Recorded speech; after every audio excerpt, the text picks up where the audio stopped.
Well, he's been benched for the last 3 matches, hasn't he? So we've not seen him feature as much as we would have done in recent time. This is quite an interesting graphic. It looks at Liverpool with and without Salah starting matches. And actually, the win rate is marginally better. They've scored more goals per game. But this is a very, very small upgrade, I guess, in terms of the form we've seen when Salah's not starting compared to when he is starting. We won't see him for a period of time. So Liverpool already planning for life without him because he's into the last 18 months of his contract and he is slowly fading as a force, perhaps, as we've seen in the Premier League so far this season. But we still know Mohamed Salah on his day is one of the best players at the Premier League. I don't think it would be ideal for them, but I also don't think it's smart to be making concrete proclamations when it's only, especially in the context of the way the season's shaped up already. This is Liverpool against one of last season's top 5. Arsenal have already faced Tottenham, Man City and Aston Villa away, taken 7 points from them. They've definitely had the hardest start so far of all the title contenders. And they've done so with Rice, Odegaard and Saka missing 7 games already this season, and I think and doing it quite well so far.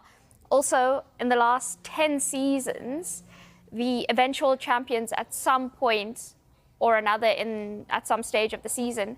And like I said, psychologically, I can't have any question marks against this team. We saw the kids turn out here last season, putting a stunning performance. But then we stretch all the way back to the start of the journey, the 2016 League Cup final that they lost. Klopp said that day, only silly idiots stay on the floor.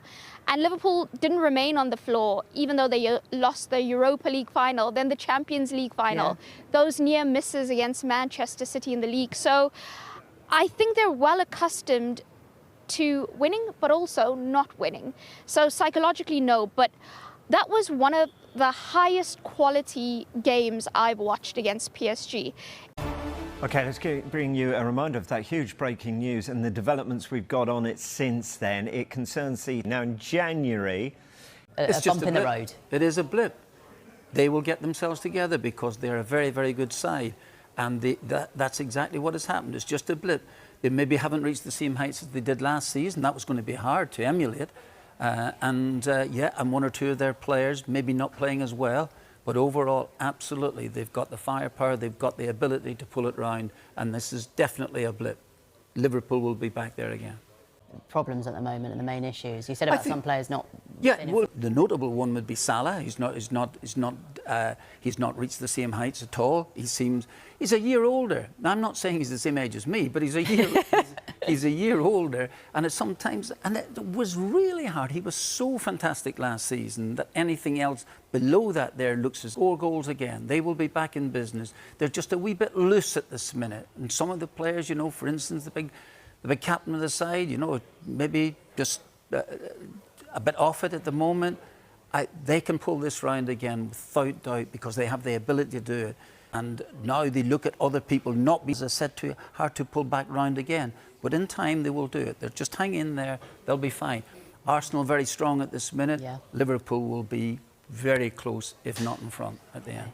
For the day to Liverpool. We understand that he has left Liverpool's training ground to continue his medical off-site ahead of what would be, remember, a British transfer record of £125 million should this one go through. Still plenty of time. 5.5 hours to go. Stay with us this deadline day. Just on Alex, obviously it's been a tough first season for him here. We're trying to get up to speed and then he had the groin problem earlier on. How much support do you think he's going to need to help him get through this? And